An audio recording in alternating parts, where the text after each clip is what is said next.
안녕하세요.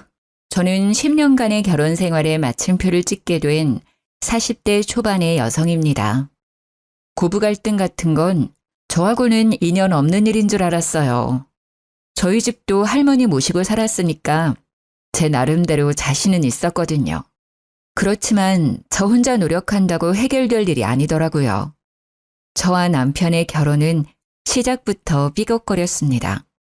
그때는 그게 다 액땜하는 거라는 주변인들의 말에 고개를 끄덕이며 제가 할 수 있는 모든 걸 할 수밖에 없었죠. 결혼 때 친정도 시댁도 반대가 있었어요. 친정 부모님은 남편이 장사하는 게 마음에 안 들었고 시댁은 제가 평범한 회사원이라는 게 마음에 안 들었던 모양이에요. 제 직급이 높아서 월급은 남편보다 더 많이 벌었기에 친정엄마는 매번 저에게 더 좋은 데 시집 갈 수 있는데 왜 꼭 장사하는 사람하고 결혼하냐고 했죠. 시댁은 시댁대로 좀 더 높은 급의 며느리를 원했나 봐요. 며느리에도 급이 있다는 것도 웃기긴 하지만 일찍 돌아가신 시부의 직업이 교육자라서 그런지 며느리만은 사회적으로 높이 쳐주는 직업을 원하신 것 같더라고요. 상견례에서 시모는 합가를 조건으로 결혼을 허락하겠다고 했어요. 합가라고 해봐야 시모가 시부의 유산으로 구매한 지방의 3층짜리 작은 건물이고 2층이 시모, 1층이 카페, 3층에 저희가 들어가는 거였어요. 아래층 위층이지만 아예 같이 사는 건 아니라 저도 허락했어요. 시모가 저를 탐탁지 않게 여겼지만 처음부터 심하게 군 건 아니었어요. 고부 갈등은 시동생에게 결혼할 여자가 생기면서 시작됐죠. 저의 동서가 될 사람은 큰 병원의 간호사였습니다. 대학병원은 아니지만 중간 정도는 되는 병원이었죠. 시모는 시동생이 하는 말을 다 들어주더라고요. 매번 동서와 시동생의 요구를 다 들어주고 저와 차별하기 시작했어요. 무슨 일이 있든 동서의 일을 두둔하는 것이 저에게는 무척 큰 스트레스였죠. 상견례 때 딱 한 번 만나본 동서는 그때도 당돌한 모습이었습니다. 제가 결혼할 때는 합가를 하기 때문에 남편이 집을 가지고 있는 쪽이었고 시모는 그걸 이유로 예단과 예물을 모두 원했습니다. 저는 예단비를 2천만 원 해드렸고 남편과 시댁의 예물로 거의 1,000만 원을 썼어요. 보통은 꾸민비라고 돌아오는 돈이 있는데 그것마저 없었죠. 친정집에서는 이런 경우가 어디 있냐며 요즘 세상에 합가까지 하는데 너무하다는 반응이었지만 저는 이제 곧 가족이 될 사이니 분란을 만들고 싶지 않았어요. 어차피 저는 몸만 들어가는 거니까 괜찮다고 생각했죠. 그런데 이번에 시동생이 집에 와서 하는 이야기를 들으니 상견례 때의 그 당돌한 모습의 동서가 생각나더라고요. 엄마, 여자친구가 꾸민비로 명품백을 달라고 해. 혹시 해줄 수 있어? 명품백? 얼마짜리길래 이렇게 조심스럽게 물어봐? 한 1,000만 원짜리인데 진짜 예쁘고 어디 가서 자랑하기 좋아. 1,000만 원요? 여자친구가 예단비로 1,000만 원 보냈다고 하지 않았어요? 그런데 1,000만 원짜리 백을 꾸민비로 돌려주는 건 어머님이 좀 힘들지 않으실까요? 1,000만 원이 무슨 대수야. 내 아들이랑 결혼하는데 그 정도는 해줘야지. 큰일하는 며느리한테 그 정도는 있어야 되지 않겠어? 저는 시모의 그 말에 서운한 기분을 느껴야 했어요. 저 결혼할 때는 꾸민비는커녕 저희 집에도 해준 게 하나도 없으면서 동서에게는 뭐든 다 해주려는 시모의 모습에 차별을 느꼈거든요. 그래도 이해하려고 했어요. 상황이 다른 거고 우리는 우리대로 집에 대한 부담은 없으니까요. 그런데 그 뒤에 시동생의 입에서 나온 말은 저를 참을 수 없게 만들었어요. 그리고 엄마, 우리 이번에 신혼집은 병원 근처로 구할 건데 아파트 들어갈 때 돈 좀 보태줘. 우리는 아직 모아놓은 돈이 많이 없어서 엄마가 좀 해주면 좋을 것 같은데. 그래? 병원 근처면 우리 집 근처기도 하네. 그러면 내가 좀 도와줄게. 어머님, 진짜 집 구할 때 돈 해줄 거예요? 못할 건 뭐가 있니? 남자가 집도 없이 어떻게 결혼을 해? 어머님, 제가 참고 넘어가려고 했는데 이건 좀 아닌 것 같아서 말씀드릴게요. 저 시집 올 때 합가하라고 하면서 돈 한 푼도 저희한테 안 주신 거 아시죠? 게다가 저 결혼할 때 3천만 원 넘게 썼어요. 그래도 명품백은커녕 꾸민비도 못 받았고요. 그런데 도련님 결혼할 사람한테는 명품 가방도 주시고 집까지 해주신다고 하면 제가 기분이 좋지 않을 거 뻔히 아시잖아요. 넌 말 참 웃기게 한다. 그래서 네가 나한테 돈 맡겨놨니? 네가 뭔데 나한테 돈을 줬네 안 줬네 하는 거야. 너 결혼할 때도 내가 반대했는데 합가하는 조건으로 네가 결혼하기로 한 거잖아. 네가 그렇게 해도 좋다고 해놓고 왜 지금에 와서 그러는 건지 나는 도통 이해가 안 가는구나. 어머님, 그렇게 말씀하시면 안 되죠. 솔직히 어머님 수발 들면서 모시고 사는 사람은 우리잖아요.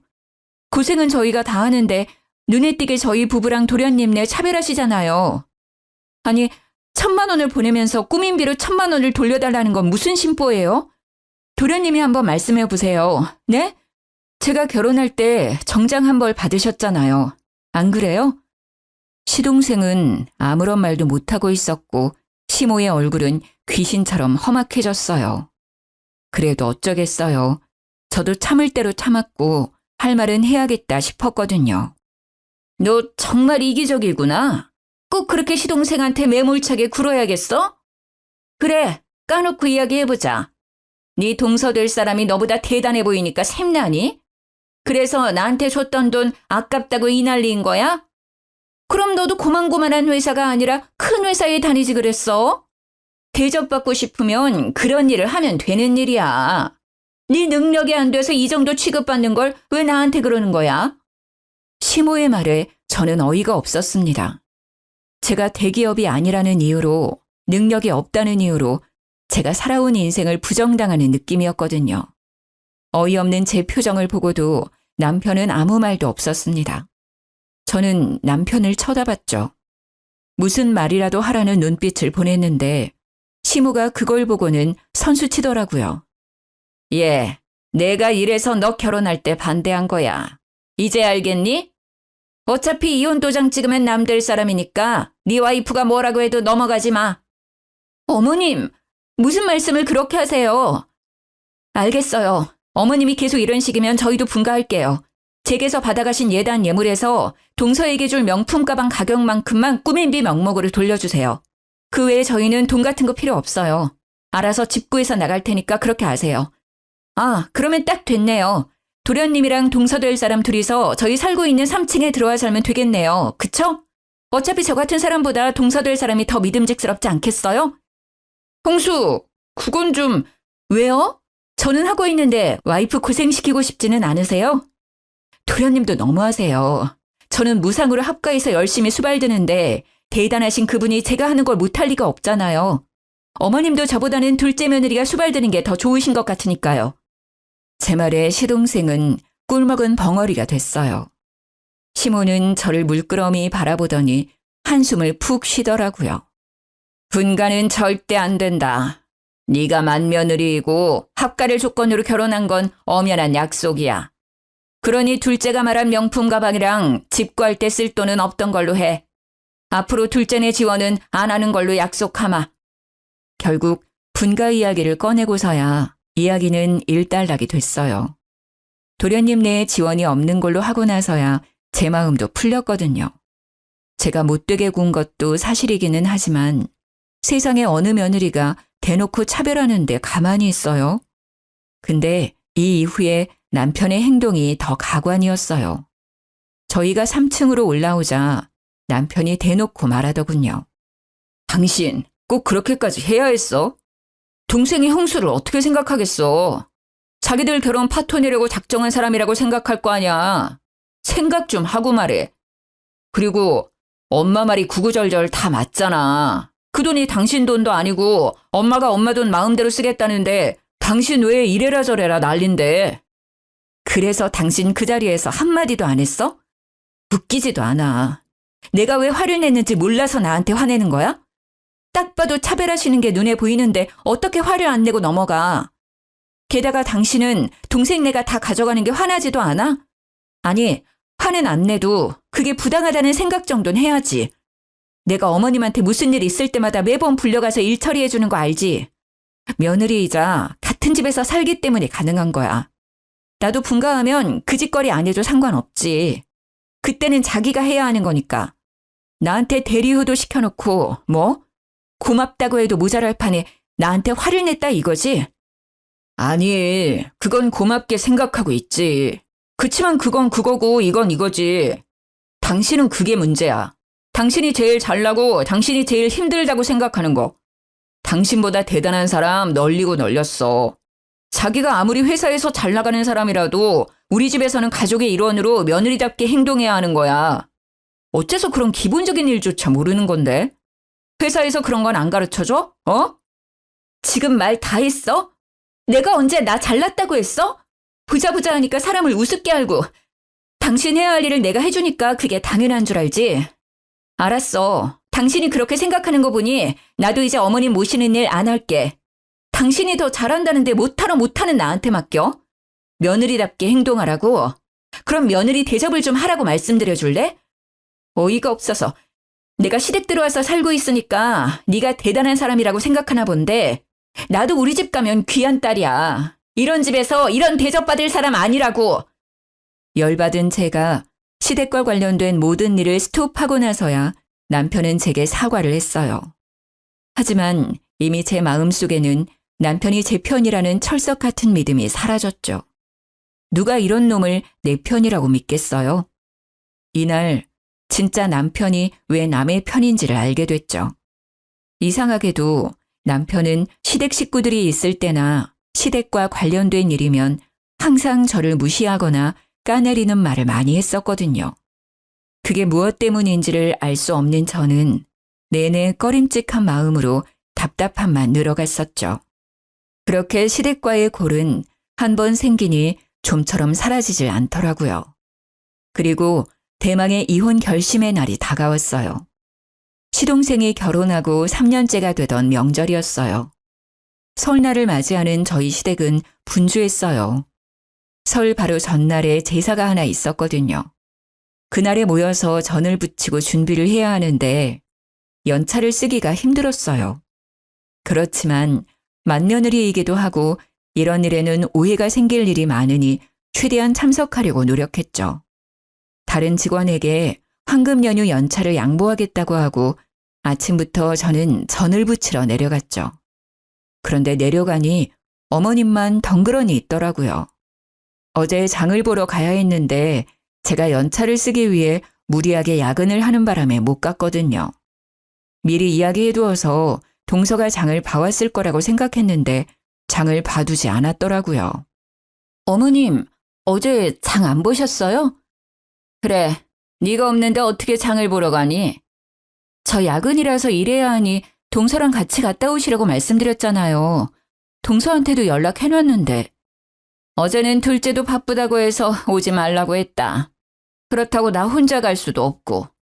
일단 장부터 보고 오자.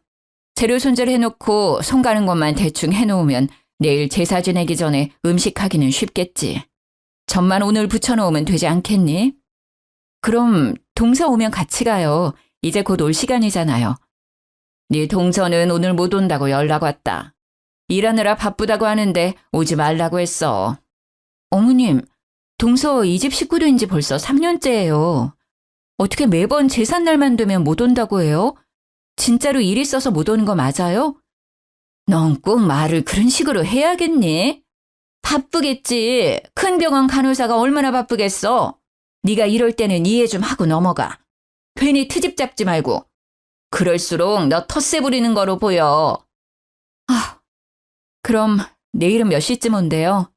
일 끝나면 6시니까 7시면 오겠죠? 오늘 제사 음식 끝내놓고 내일 설 명절 음식 새로 해요. 7시쯤 동서 오면 같이 준비하면 되겠네요. 아니야, 네 동서 이번 설에는 좀 많이 바쁘대. 네? 그게 무슨 말이에요? 제사랑 명절 때 네 동서 안 온다는 말이야. 아니, 병원에서 여기까지 차 타고 겨우 10분이에요. 동서네 집에서는 15분밖에 안 되고요. 저녁 먹고 잠시 와도 될 거리밖에 안 되는데 왜 못 와요? 바쁘면 그럴 수도 있지. 뭘 그렇게 화를 내? 일부러 못 온다니? 그리고 네가 있으니까 나도 맘 편하게 안 와도 된다고 했어. 고작 장복을 전부치는데 세 사람이나 있을 필요 있어? 어머님, 그런 말씀하시면 안 되죠. 동서가 시집 오고 나서 전 한 번 붙이는 걸 못 봤어요. 매번 제사 때마다 바쁘다고 하고 명절 당일에 와서 밥만 쏙 먹고 가버리고 염치가 없는 것도 유분수지.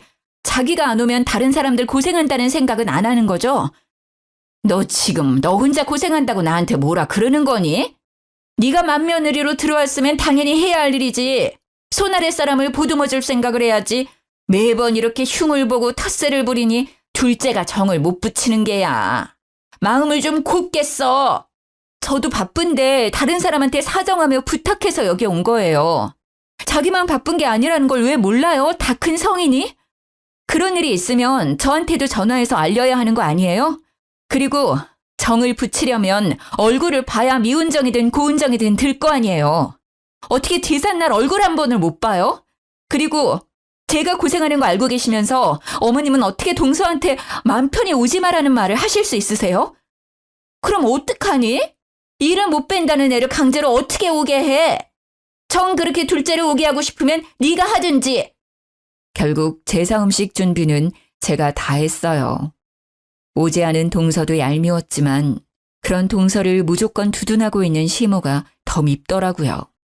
저를 탐탁지 않게 여기는 건 알고 있었지만 이렇게 대놓고 사람을 차별하는 건 역시 화났거든요. 제 기가 죽지 않은 것만으로 다행이라고 생각할 만큼 동서에 대한 시모의 애정은 대단한 것이었거든요. 제사를 지낸 다음 날 명절 준비를 하러 내려가려는데 전화가 왔어요. 친정엄마의 번호를 보고 전화를 받았더니 엄마의 목소리가 심상치 않더라고요. 야, 너 빨리 좀 와봐라. 너희 아버지가, 아유. 말을 잇지 못하고 흐느끼기만 하는 엄마의 목소리에 저도 놀랐어요. 엄마, 무슨 일인데? 울지만 말고 이야기를 해봐. 아빠 무슨 일 있어? 네 아빠 사고 났어. 교통사고가 크게 나서 지금 수술실에 들어갔어. 지금 엄마 혼자 여기 있는데 너무 무섭고 몸이 후들거려서. 저는 눈앞이 캄캄해지는 걸 느꼈어요. 수술이라니 그만큼 큰 사고라는 걸 뜻하니까요. 게다가 흔들리는 친정엄마의 목소리가 너무 불안해 보여서 빨리 병원으로 가보기로 했어요. 엄마, 주소 좀 보내. 내가 그리로 지금 당장 갈게. 전화를 끊고 나서 저는 아직 누워서 꿈틀거리는 남편에게 말했어요. 나 잠깐 나갔다 올게. 우리 아버지 병원에 계시나 봐. 잠깐 상황 좀 보고 올 테니까. 제사는 저녁에 지내는 거고 밑준비나 전부치기는 끝내놓았으니 오전 중에 잠시 갔다 오면 될 거라는 생각으로 가볍게 말해두고 나왔어요. 친정엄마가 준 병원 주소는 하필 동서가 일하는 병원이었어요.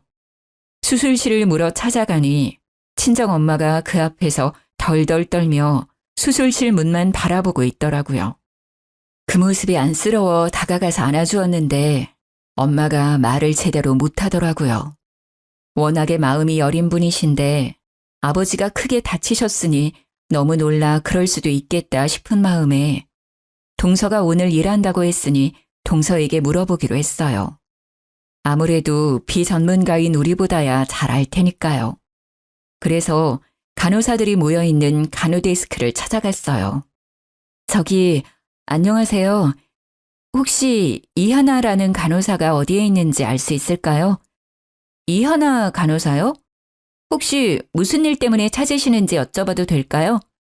아, 저는 이하나 간호사 친척인데요. 저희 아버지가 교통사고로 수술방에 들어가 있는데 상태가 어떤지 물어보려고 찾아왔어요. 제 얼굴 보면 알 텐데. 아, 그러셨어요. 그런데 어쩌죠? 오늘 이하나 간호사 연차 쓰고 쉬는 날이에요. 여기에는 없으니 전화해서 한번 물어보세요. 전화번호는 아시죠? 아, 네, 알고 있어요. 아, 전화부터 하면 되는 걸 저도 정신이 없어서 여기부터 찾아왔네요. 고마워요. 그렇게 말하고 돌아선 저는 찜찜한 생각에 좀처럼 자리를 뜰 수 없었어요.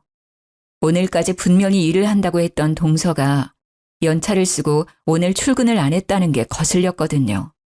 거짓말을 하고 도대체 어디로 갔을까 하고 생각하던 찰나 뒤에서 간호사들끼리 모여서 하는 이야기가 들리더라고요. 하나쌤, 오늘 친정 간다고 하지 않았어? 응, 친정 간다고 어제부터 완전 신나 있었지.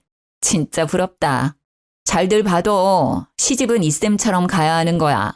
봐, 1,000만 원쯤 되는 명품 가방에 명절에 친정까지 가게 해주는 시어머니가 세상에 어딨어. 정말 모든 여자들이 원하는 결혼이 이거지. 진짜? 이쌤 정말 남자 잘 잡았네. 남자가 그렇게 쫓아다녔다면서? 남자 집도 꽤 잘 산다고 하던데. 완전 좋겠다. 간호사들끼리 하는 그 이야기를 옆에서 듣고 있던 저는 순식간에 화가 머리 끝까지 오르는 것이 느껴졌어요. 저한테 모든 일을 맡기고 연차 쓰고 친정 간 동서도 사주지 않겠다고 했던 명품백을 사준 시모도 시댁 식구들 일이라면 제 탓부터 하고 보는 남편도 모든 게 진절머리가 나더라고요. 싹 다 갈아엎어버리고 싶을 만큼요. 열이 받아 어떻게 이 인간들에게 복수할까 하고 생각하는 찰나 시모에게서 전화가 왔더라고요. 얘, 너 오늘 제삿날인 거 모르니? 생각이 있는 애야 없는 애야? 지금 일도 안 하고 어디 가서 자빠져 놀고 있는 거야? 빨리 집으로 와서 제사 음식 마저 만들어. 어머님, 친정아버지 교통사고 나서 지금 병원 와 있어요. 지금 수술 들어가셔서 상황 보고 갈게요.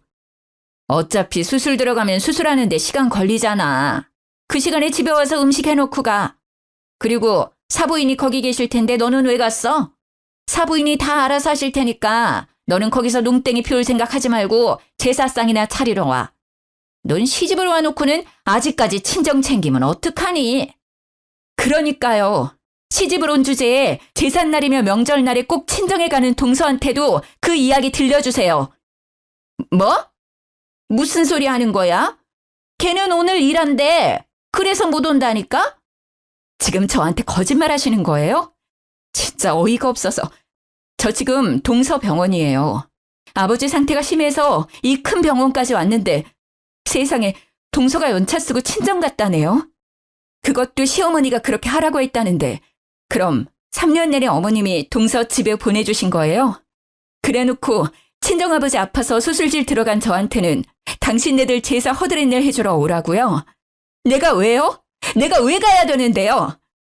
너는 맏며느리잖니. 네가 없으면 제사를 어떻게 지내? 맏며느리는 그 집 귀신이 돼야 하는 법이야. 너한테는 친정보다 시댁이 우선이 돼야지. 맏며느리 취급도 안 하면서 맏며느리요?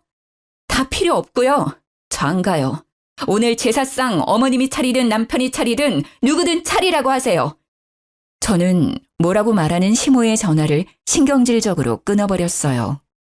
화가 나서 씩씩거리다가 갑자기 그런 생각이 들었어요. 안 해주겠다던 명품 가방을 해줬다면 지금 동서가 살고 있는 그 집도 시모가 돈을 보태줬지 않을까 하고요. 아닐 거라고 생각하면서도 마음이 계속 그 생각만 들더라고요. 다 해주고도 나한테 비밀로 한 거라면 집도 똑같이 해줬을 테니까요. 아버지 수술이 끝나고 친정엄마의 상태도 괜찮아졌어요. 저는 엄마가 먹을 만한 걸 사오겠다는 핑계로 병원 밖으로 나왔어요. 그리고 그 길로 동서가 사는 아파트 입구의 부동산으로 향했어요. 동서가 신혼집으로 들어간 뒤 계약할 때 공인중개사가 너무 좋았다는 말을 듣고 저도 명함을 받아놓은 적이 있었거든요. 이름이 특이해서 기억에 남았어요. 저는 집을 보는 것처럼 해서 그 부동산으로 들어갔어요. 안녕하세요. 아파트 좀 알아보려고 하는데요. 직접 들어가 볼 건 아니고 요즘 시세만 좀 알아보고 싶은데 괜찮을까요? 그럼요. 들어오세요. 네, 이 아파트 사려면 역시 대출을 껴야겠죠? 비싸서 대출 안 하고 사는 건 어려워 보여서요. 그래도 대출 없이 사가는 분들도 계시죠. 저 김성현이라고 여기서 계약한 사람이 저희 시동생인데요. 사장님이 잘해주셨다고 해서 저도 이쪽으로 온 거거든요. 아, 그분 기억납니다. 시간이 지났어도 잊지 못하죠. 시어머니가 같이 와서 계약할 때 현금을 주고 가시더라고요. 그런 상황이 저도 처음이어서 신기하게 생각했죠. 송금을 할 텐데 현금을 뽑아서 가지고 오는 일은 잘 없거든요. 결국 시모가 동서의 집까지 지원해줬다는 걸 알게 된 저는 분노와 화로 얼굴이 달아오르는 것이 느껴졌어요. 저와 동서를 차별하는 시모의 행동이 치를 떨 만큼 역겹고 짜증났으니까요. 병원으로 돌아온 제 전화기는 낮 12시를 넘어가기 시작하니 불이 나기 시작했어요. 저는 아버지 병상을 지키며 시모와 남편의 전화를 모두 무시했죠. 전화 받을 필요가 없잖아요. 어차피 식모처럼 부려먹으려고 전화질 하는 건데 제가 받아봤자 좋은 소리 못 들을 테고 제 기분만 더 더러워질 테니까요. 친정엄마를 집으로 보내 재운 저는 아버지 병실에서 하루를 보냈어요. 그리고 다음 날 친정엄마와 교대해서 친정집에서 씻고 백화점으로 향했어요. 그리고 저에게 주는 선물로 1,000만 원이 넘는 명품 가방을 질렀어요. 무슨 돈으로 샀냐고요? 곧 있으면 시모 칠순이거든요. 칠순 때 여행 보내드리려고 남편과 함께 넣던 적금을 깨서 샀어요. 그 가방을 사는데 속이 얼마나 시원한지 평소 같으면 그렇게 비싼 가방 어디 필요하냐고 했겠지만 그날은 정말 가슴에 응어리가 확 씻겨져 내려가더라고요. 그리고 그 가방을 메고 시댁으로 향했어요. 언제까지고 무시할 수는 없죠. 가서 직접 제 생각을 말해드리는 게 당연하다는 생각이 들었어요. 시댁에 들어가자 남편이 불같이 화를 내며 제게 따지더라고요. 당신 도대체 어디 갔다 온 거야? 제사며 명절 차리며 다 무시하고 잠깐 나갔다가 온다더니 하루 종일 전화도 안 받고 아예 외박까지. 거기다가 이 카드 내역은 또 뭐고? 무슨 쇼핑을 1,000만 원을 넘게 했냐고. 당신 미쳤어? 그 돈이 어떤 돈인지 알면서 쓴 거야? 그래, 그 돈이 어떤 돈인지 잘 알고 썼다. 왜? 당당한 제 모습에 남편은 당황한 건지 기가 찬 건지 말을 못 하더라고요. 시어머니 칠순 때 여행 보내드리려고 모은 통장이잖아. 근데 이제 그거 필요 없게 돼서 내가 썼어. 그리고 내가 어제 왜 제사 명절 참석 못하는지 어머니한테 자세히 말씀드렸는데 못 들었나 봐? 뭐? 무슨 일 있는데? 큰일이야? 아무리 그래도 그렇지. 적금은 왜 깨서 쓴 거야? 가방 말이야. 명품 가방. 어머니가 나한테 거짓말하셨더라고. 동서한테 명품 가방 안 사주겠다고 하셔놓고선 사주셨더라고. 그럼 난 뭐야? 이 집구석에서 아무도 나 안 챙겨주면 나라도 날 챙겨야 하잖아. 그래서 나한테 명품 가방 선물했어. 어차피 어머니 칠수는 여행 안 보내드릴 거거든. 명품 가방? 설마 그런 이유 때문에 그 돈을 다 쓴 거야? 동생이잖아. 이해 좀 해.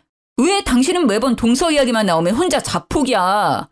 자격지심이라고. 열등감 가져서 이렇게 행동하는 거야. 열등감? 가짜는 소리 하고 있네. 누가 누구한테 열등감을 가져? 웃기고 있네. 열등감이 아니라 분노야. 어머니가 동서와 나에게 가지는 차별에 대한 분노. 일은 있는 대로 내가 다 하는데 항상 좋은 건 다 동서가 가져가잖아. 그리고 제일 문제는 당신이야. 와이프가 이런 부당한 대우를 당하고 있는데도 와이프 탓만 하는 당신. 그때 시동생과 동서가 들어오더라고요. 차례가 다 끝나고 식사하러 온 거겠죠. 친정집에서 편안하게 놀다가 돌아와서는 아무것도 모르는 표정으로 제게 인사하더라고요. 가증스럽기까지 하더라고요. 내가 다 알고 있다는 걸 모르겠죠. 동서 왔네? 잘 왔어. 친정아버지 어제부터 입원해 있거든. 동선의 병원에. 그래서 오늘은 동서가 뒷정리해줘.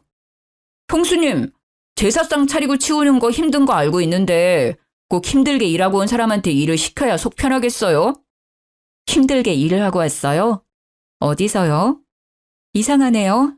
저희 아버지 동선의 병원에 입원했는데 동선은 연차 쓰고 친정 갔다고 하더라고요. 혹시 동명이인일까요?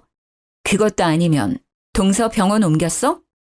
빈정대는 제 말투에 동서의 얼굴은 새파랗게 질리고 시동생의 얼굴도 아차하는 표정이더라고요.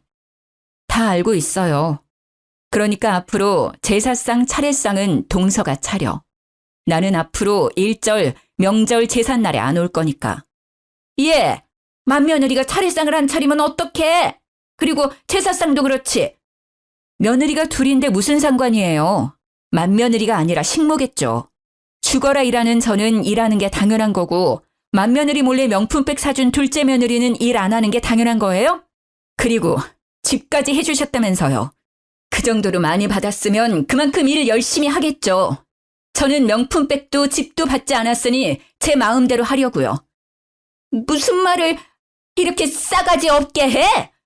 아, 그리고 당신 우리 분가할까? 분가는 무슨 분가야. 멀쩡한 집 놔두고 왜 나가려고 하는데? 그리고 무슨 일만 생기면 분가하자고 협박하는데 그거 이제 안 먹혀. 나는 안 할 거야. 나가려면 당신 혼자 나가. 그래? 그럼 더 좋지. 알았어. 당신 말대로 내가 나갈게. 이혼해서 갈라서면 딱 되겠네. 이미 이혼을 향한 마음이 반쯤 기울어져 있었기에 저는 남편의 말에 흔쾌히 이혼을 받아들이려 했어요. 남편의 의도가 이혼이었건 아니었건 상관없었어요. 그냥 이 개떡 같은 집구석에서 빠져나가고 싶은 마음뿐이었거든요. 어차피 저야 월급도 빵빵하고 직급도 높아서 남편보다 더 잘 벌고 있었거든요. 그리고 결혼할 때 사둔 땅값도 꽤 많이 올라서 조만간 팔 생각이었거든요. 그 땅값이면 저랑 딸 둘이 살 집 정도는 충분히 마련할 수 있거든요. 이혼이라는 말에 남편의 낯빛이 싹 바뀌더라고요. 뭐 이해해요. 이혼까지 생각한 건 아니었을 거예요. 그런데 홧김에한 이야기라도 뱉으면 담을 수 없는 거 아니겠어요? 여보, 잠깐만. 내가 언제 헤어지자고 했어? 그냥 잠시 별거 정도로 생각하고 한 말이야. 갑자기 왜 이혼이라는 말이 나온 거야? 다 필요 없고 그냥 이혼해. 당신 나랑 같이 있고 싶지 않다며. 싫은데 왜 같이 있어? 그냥 헤어지는 게 깔끔하고 좋지. 그러니까 내가 이혼하고 나가줄게. 그럼 됐지? 갑작스런 저의 이혼 선언에 모두들 혼란스러워 보였습니다. 특히 동서의 얼굴이 멍하더라고요. 저는 콕 집어 동서에게 친절하게 말해줬어요. 나 이혼하면 동서가 3층에 들어와서 살면 되겠네. 딱 좋겠어. 어머니도 동서 그렇게 좋아하는데 얼마나 잘해주시겠어. 어머니도 능력 있는 동서가 봐주시는 게 좋잖아요. 안 그래요? 여보, 제발 그런 말 하지 마. 당신이 왜 나가? 이렇게 한번 싸운 걸로 이혼 이야기 나오는 건 좀 너무한 거 아니야? 일단 진정하고 마음을 가라앉힌 뒤에 다시 이야기해보자. 한 번 싸운 거라고. 당신이 매번 시댁 식구들 앞에서 낚아내리는 거 참는 것도 이제는 한계야. 막말로 내가 당신보다 돈 더 잘 버는 것도 사실이고 당신보다 능력 좋은 것도 사실이잖아. 그러니까 애는 내가 데려갈게. 어차피 당신이 데려가봐야 친권 양육권 뺏길걸? 아니, 이게 다 무슨 소리야? 네가 우리 아들보다 돈을 어떻게 더 많이 벌어? 네가 무슨 능력이 돼서 우리 손녀딸을 데려간단 말이야? 어머니, 좀 그만하세요. 이 사람 회사는 중소기업이라도 직급이 높아요. 월급이 제 한 달 버는 돈의 배가 넘는다고요. 가지고 있던 재산도 저보다 더 많고요. 남편의 말에 시몬은 깜짝 놀라며 제 얼굴을 쳐다보더라고요. 이제껏 급이 낮다고 생각했던 며느리가 생각보다 큰 돈을 버는 사람이라는 걸 알게 돼서 놀라신 것 같았지만 이제는 저하고 상관없는 이야기죠. 이혼 선언 후 3층으로 올라가자 남편이 쫓아와서는 제 손목을 붙잡고는 애원하더라고요. 나는 절대로 이혼 못해줘. 왜 당신이랑 나랑 헤어지는 건데? 어머니가 저러는 거 하루 이틀 일도 아니고. 동생네는 내가 앞으로 단속 잘할게. 이혼 이야기 꺼내지도 마. 나 진짜 궁금해서 그러는데 당신 왜 시댁 식구들이랑 있으면 나를 그렇게 모자란 사람처럼 만들었어? 이상하게 나만 못 살게 군 이유가 뭐야? 그건 자기가 너무 잘 나가니까. 내가 밖에서는 항상 당신 들러리 같은 존재라 집에서만큼은 주인이고 싶었다고. 남편의 말에 비웃음도 나오지 않았어요. 들러리 같은 존재. 자신의 자격지심으로 이제껏 저를 괴롭히고 고부 갈등에도 아무런 방어를 해주지 않았다는 게 괘씸하고 열받았지만 이것도 이제는 끝인 거죠. 그래, 마누라 까내리고 얻은 그 자존감 오늘까지겠네. 당신이 그러지만 않았어도 내가 버는 돈은 다 자기 거였어. 넌 줄 한 번 잘못 써는 바람에 다 날아가게 생긴 거라고. 다 됐고 어머니랑 살면서 우리 애한테 줄 양육비나 까먹지 말고 잘 챙겨. 내가 당신보다 잘 산다 해도 양육비는 내가 아니라 당신이 딸한테 보내는 거니까. 그 정도 아빠 노릇은 잘할 거라고 생각할게. 망연자실한 표정의 남편에게 저는 마지막 한 방을 때려줬어요. 그리고 내가 시어머니랑 동서 때문에 자기랑 이혼하는 거라고 착각하는 것 같은데 아니야. 내가 이혼을 택한 이유 중에 50%는 당신 때문이거든? 힘들 때 도와주기는커녕 내 탓으로 돌리고 당신 위해서 한 일들을 욕심 많은 여자로 치부한 당신 탓. 저는 애를 데리고 그날부로 친정으로 돌아왔어요. 제 명의의 땅을 팔아서 소형 아파트를 샀고 친정 근처에 집을 사서 육아도 친정 부모님과 같이 하고 있어요. 그 뒤로 남편과는 이혼 이야기가 아니면 연락을 끊고 살았어요. 그러다가 한번 시모를 만난 적이 있었어요. 이혼 후 첫 추석 연휴 때 백화점에서 마주쳤죠. 저는 딸이랑 친정엄마 모시고 백화점에서 쇼핑을 하고 있었어요. 아버지 일로 고생한 엄마에게 옷 한 벌 사드리려고요. 집에서 쉬고 계신 아버지가 좋아하는 디저트를 사러 식품관에 갔다가 시모를 딱 마주쳤어요. 그 얄미운 얼굴을 보니 생각이 나더라고요. 시모의 생일이 추석 연휴 근처였거든요. 안녕하셨어요? 장 보러 오셨나 봐요? 오늘이 생신이셨죠? 전 시모는 갑자기 제가 말을 걸자 당황한 듯 보였어요. 그래, 오랜만이구나. 아직도 내 생일을 잊어버리지 않았네? 그렇죠. 같이 산 세월이 있는데 그렇게 쉽게 잊을 리 있겠어요? 동서는 같이 안 온 걸 보니 여전히 바쁜 모양이에요. 혼자서 장 보시는 거 싫어하시면서. 동서 이야기에 시모의 얼굴이 싹 굳어지더니 그렇게 귀해하던 동서의 욕을 하기 시작하더라고요. 그년 이야기는 꺼내지 마라. 내가 둘째 생각만 하면 자다가도 혈압이 오를 정도란다. 망할 것들이 합가하라고 했더니 합가 안 하겠다고 떼쓰고 매번 바쁘다는 핑계로 설이며 추석이며 나 혼자 지내고 있어. 생일상 받을 나이에 생일상 차리고 있으니 화가 나지 않겠니? 합가하고 집 살 때 들어간 돈 내놓으라고 했더니 세상에 연락을 뚝 끊어버리고는 그 집 팔아버리고는 직장까지 옮긴 거 있지? 기도 안 차서 이제는 둘이 어디 있는지 알 수도 없어서 첫째랑 둘이 살아.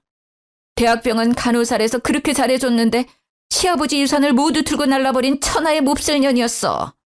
내가 미쳤지. 그런 년을 며느리라고 들인 내가 미친 거야. 게다가 둘째는 그년한테 완전히 빠져가지고는 결국 제가 예상한 대로 됐더라고요. 합가는 안 할 거라고 생각했어요. 그런데 집도 팔고 직장까지 옮겼다는 이야기에는 저도 너무 놀랐어요. 그 정도로 싫었을까요? 하긴 제가 없으면 시모의 그 성격을 모조리 다 받아줬어야 했을 텐데 그걸 감당이나 할 수 있었겠어요? 솔직히 돈을 다 가져간 건 너무했다고 생각하지만 그렇게 차별하더니 고소하다는 생각만 들었어요. 제가 나쁜 년이 된 것 같지만 어쩌겠어요? 나를 이렇게 만든 사람도 그 집 사람들 때문인데. 그러셨어요? 사정이 참 딱하게 됐네요. 그렇게 돈 가지고 나르면 찾기 힘들지 않을까요? 돈 빌려주실 때 그런 이야기 확실하게 하셨으면 이런 일은 없었을 텐데. 워낙 믿으셨으니까요. 그래도 급이 다른 며느리잖아요. 좀 있으면 돌아오겠죠. 돌아오기만 하면 아주 두 사람 떼어놓고 절대로 이 집안에 들이지 못하게 할 거야. 이게 사기꾼이지 어떻게 며느리가 할 짓이야. 내가 보니 둘째가 그 여자한테 완전히 코 깨인 것 같아. 그러니 그 여자 하자는 대로 다 하지. 아유, 사람 하는 집에 잘못 들였다가 이게 무슨 난리인지. 그래도 첫째 아드님 계시니까 서로 의지하며 살면 되겠네요.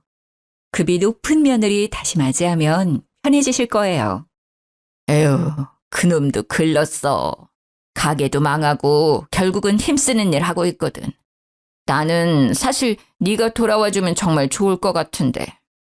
그건 안 되겠지? 확실히 네가 일도 잘하고 얼마나 나를 잘 받들었니. 그때 생각하면 진짜 지금은 아휴. 여전히 반성은커녕 본인 생각만 하고 있는 모습에 저는 소름이 끼칠 것 같았어요. 다시 돌아오라는 말은 와서 일하라는 것과 뭐가 다르죠? 여전히 며느리를 식모쯤으로 생각하는 그 시모의 태도가 참으로 화가 났어요. 그렇지만 화낼 필요는 없잖아요. 어차피 저와는 이제 남이고 2번 다시 만날 일 없으니까요. 그러게 있는 며느리한테 잘하셨으면 생일에 밥 한 끼 못 얻어 드시지는 않았을 텐데 안타깝게 되셨어요. 좋은 며느리 찾을 수 있길 바랄게요. 단칼에 거절하는 제 모습에 희망이 보이지 않았는지 전 시모는 다시 동서의 욕을 하더라고요. 내가 그 망할 년 때문에 다 잃은 거 생각하면 딱히 둘째 며느리 때문에 모든 걸 잃은 건 아니지만 전 시모는 여전히 그렇게 생각하고 있더라고요. 그렇게 만든 건 본인 스스로였음에도 여전히 남 탓하는 모양새가 참 보기 웃겼어요. 살펴가세요. 저희도 이제 곧 가봐야 하거든요.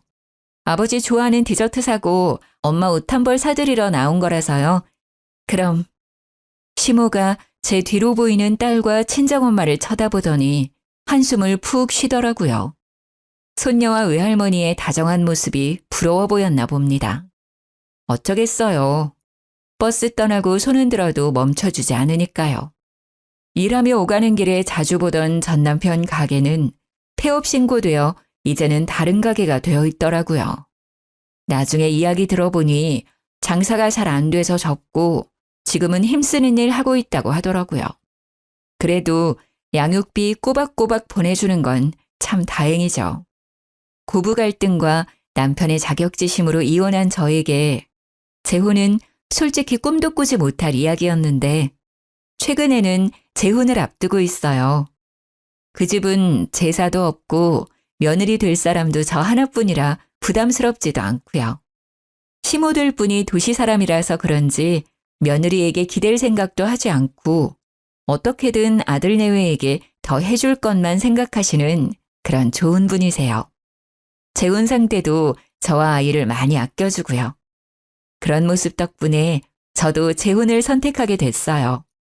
좋은 소식을 앞두고 이렇게 글을 쓰게 되어 저도 기분이 좋네요. 일단 힘든 일들을 모두 떨쳐냈다는 홀가분함이 제일 큰 것 같아요. 고부 갈등의 아픔을 딛고 새롭게 시작할 저를 응원해주세요. 긴 글 읽어주셔서 감사합니다. 모두들 행복한 날 보내세요.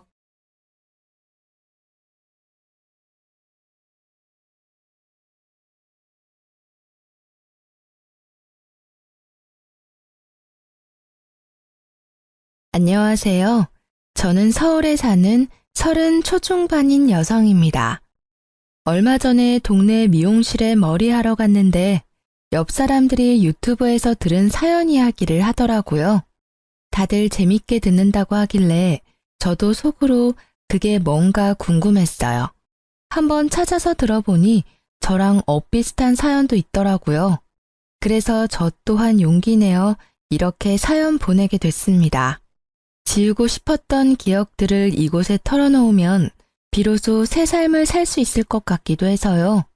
그럼 조금은 긴 제 사연 같이 들어주시겠어요? 어렸을 때부터 엄마께서는 제게 늘 말씀하셨습니다. 살면서 없어 보이는 건 절대 안 된다고요. 소희야, 어디 가서 절대 남들이 우습게 보게끔 행동하면 안 돼. 알겠지? 차림새도 그렇고 말이야. 행동거지랑 겉모습이 없어 보이면 널 만만하게 보기 마련이거든. 그렇다고 너무 있어 보여도 안 돼. 그럼 이상한 똥파리 같은 것들이 항상 꼬인단다. 엄마, 도대체 그게 무슨 말이야? 뭐든 적당히 말이야. 적당히가 딱이야. 궁상 떨지 말고 그렇다고 자랑질 하지도 말고. 알겠니? 어렸을 때는 엄마 말이 이해가 잘 안 갔어요. 없어 보이면 안 되는데 또 너무 있어 보여도 안 된다는 말씀이 제겐 너무 어려웠죠. 하지만 살아보니 엄마 말씀이 뭔지 이해가 갔어요. 조금 후줄근하게 백화점에 가면 명품 매장에서 무시들 한다잖아요. 밥 먹으러 식당만 가도 조금 편한 옷차림보다 차려입은 쪽이 더 대접받더라고요. 기분 탓일 수도 있지만 그런 일들 살면서 몇 번 겪다 보니요. 자연스레 겉모습을 신경 쓰게 됐습니다. 엄청 비싼 명품 옷을 입지는 못해도 깔끔하고 격식 있는 옷차림으로 다녔어요. 늘 주름 한 점 없이 깔끔히 다림질해서요. 그랬더니 주변에서 제가 엄청 잘 사는 집안 딸인 줄 오해를 많이 하더라고요. 특히 오랫동안 다닌 회사에서는 어느 부잣집 차만 딸이라는 소문이 파다했어요. 그래서인지 결혼 정년기가 되니까 천짜리가 엄청 들어오더라고요. 물론 저는 결혼에 관심 없어서 다 거절했습니다. 소희 씨 집이 잘 산다며? 아니요, 그냥 평범해요. 에이, 소희 씨 하고 다니는 것만 봐도 딱 부잣집 공주님인데? 아, 공주님은 아니고요. 전 그냥 평범한 평민입니다. 제가 엄마께 말씀드리니 괜히 엄한 놈 꼬이는 것 아니냐며 또 충고해 주셨어요. 혹시나 제 겉모습만 보고 팔자 고쳐보겠다고 다가오는 놈도 분명 있을 거라 조심하라셨죠. 엄마의 그 말을 계속 마음속에 새기고 있었지만 제 세상이 무너지니까 웬걸 사람 보는 눈도 다치더라고요. 건강하던 아빠께서 뇌출혈로 쓰러지시면서 엄마랑 저는 엄청 힘든 시기를 보냈습니다. 친정아버지께서는 다행히 골든타임을 넘기지 않고 바로 병원에 도착했어요. 그래서 큰 후유증 없이 잘 회복하셨죠. 불행 중 다행일까요? 아빠가 쓰러지시기 전에 보험도 잘 드러났었고 저희 가족은 생활비나 병원비 걱정은 크게 없었습니다. 부자는 아니지만 아예 돈 없는 집안도 아니었으니까요. 남들보다 조금은 여유로웠기 때문에 당시에 경제적 걱정은 아예 없었습니다. 하지만 옆에서 아빠가 쓰러지는 걸 목격한 저와 엄마는 심적으로 많이 힘들었습니다. 언제 아빠가 엄마와 제 곁을 떠날지 모른다는 생각에 하루하루 불안했죠. 제가 한동안 회사에서도 힘들어하는 티가 많이 났는지 동료들이 많이 걱정해줬습니다. 다른 부서에서도 제 얼굴을 보면 이름 모르는 사원분이 위로해주고 회사에서도 배려를 해줘서 그나마 잘 회복했어요. 아빠가 다시 눈을 뜨시기 전에 저는 모든 게 불투명해 보이더라고요. 그런데 그때 제 옆에서 남편이 서성거렸습니다. 한 걸음 뒤에서 위로해줬던 동료들도 있었지만 그 사람은 제 옆에 딱 붙어서 엄청 저를 챙기더라고요. 소희 씨, 밥은 먹었어요? 아니요, 입맛이 없어서요. 그러지 말고 저랑 나가요. 모든 건 밥심이에요. 밥 잘 챙겨 먹고 기운 내야죠. 그 사람은 매일 한결같이 제게 밥은 먹었냐, 잠은 잘 잤냐 물어봤어요. 점심에는 제가 밥을 안 먹는다 싶으면 꼭 남아서 절 데리고 나가 먹는 걸 지켜보더라고요. 처음엔 그 사람의 위로가 보이지도 잘 들리지도 않았습니다. 그런데 어느새 제 일상에 그 사람이 스며들어 나중엔 정말 의지를 많이 했어요. 아빠가 건강을 회복하시고 무너졌던 일상이 돌아오자 저도 자연스럽게 예전으로 돌아갔어요. 그 계기로 남편과 연애했고요. 특별할 거는 없었습니다. 남들처럼 알콩달콩 만났어요. 1년쯤 사귀고 프로포즈를 받았는데 마음 한구석 어딘가 저는 성급한 느낌을 받았습니다. 하지만 망설이는 건 제게 사치였어요. 20대 초반처럼 연애를 많이 할 수 있는 시기도 아니고 언제 결혼 상대를 다시 만날지 모르니까요. 적당히 비슷한 환경의 회사 동료와 하는 결혼, 저는 나쁘지 않았습니다. 무엇보다 아빠가 아프셨잖아요. 도희야, 아빠가 당장 내일이라도 죽게 되면 너 결혼식은 어쩌냐? 우리 딸 결혼식에 내가 손은 잡아주고 떠나야 하는데. 아빠도 참 그런 소리 하지도 마세요. 프로포즈 받는데 문득 중환자실에서 의식이 돌아온 아빠와 했던 대화들이 떠올랐죠. 그래서 저는 그와의 결혼을 결심하게 됐습니다. 게다가 제가 힘들 때 옆을 지켜준 사람이니까요. 그와의 결혼 준비는 모든 게 순조로웠어요.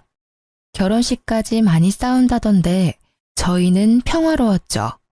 그런데 어느 날 신혼집을 알아보는데 남친이 이런 말을 하더라고요. 자기야, 우리 그냥 장모님 장인어른 댁에 들어가서 살까? 응? 그게 갑자기 무슨 말이야? 아니, 내 친구가 처가살이 한다고 자랑하는데 처음엔 그냥 웃어 넘겼거든? 근데 보니까 장모님 사랑 듬뿍 받으면서 지내는 모습이 나도 좀 부럽더라고. 아무래도 시가살이는 며느리가 고통스러운데 처가살이는 사위한테 나쁠 게 없잖아. 난 우리 둘 다 행복한 결혼 생활 하고 싶거든. 자기 생각 좀 의외다. 난 시댁살이든 처가살이든 둘 다 별로야. 각자 다 커서 결혼했는데 다시 부모님 집으로 들어가는 건 좀 아닌 듯해. 게다가 우린 나이도 있잖아. 돈 모아야 할 젊은 신혼부부가 보통 부모님 집 들어가서 살지. 그래? 당신은 별로겠지만 장인어른 생각은 다르지 않을까? 응? 아무래도 한번 편찮으셔서 집에 우리라도 있는 게 든든하실 거야. 남친 말을 들어보니 또 일리가 있었어요. 그래서 저는 슬쩍 친정 부모님께 여쭤봤습니다. 엄마, 남친이 결혼하면 친정집 같이 들어와서 사는 건 어떻냐고 묻네? 굳이? 아니, 한창 신혼인데 여길 못하러 들어와. 아니, 아빠도 한번 아프셨고 하니까 그 사람도 나름 걱정됐나 봐. 이제 우리 집 사위라 이거지. 어머, 마음만 고맙게 받는다고 해줘. 어떻게 그런 기특한 생각을 했대? 요즘 세상이 변하기는 많이 변했나 봐. 네 아빠 들으시면 감동해서 우시겠다. 하지만 신혼부부는 신혼답게 둘이 사는 게 맞아. 나중에 아빠한테도 들으니까 아빠께서도 똑같은 의견이셨어요. 아프면 병원 신세 질 테니 굳이 친정집에 들어오지 않으셔도 된다고 하셨죠. 두 분 다 신혼부부는 신혼답게 둘이 사는 게 맞다고 하셨어요. 그러니까 남친은 못내 아쉬워하더라고요. 처음엔 그 사람이 효심이 가득해 그런 줄 알았어요. 왜 그렇게 그는 아쉬워했는지는 결혼식 후에 점점 깨닫게 됐습니다. 드디어 우리가 결혼식을 끝내다니. 자기야, 아니, 여보, 고생했어. 자기도 고생했어. 우리가 드디어 진짜 부부가 됐네.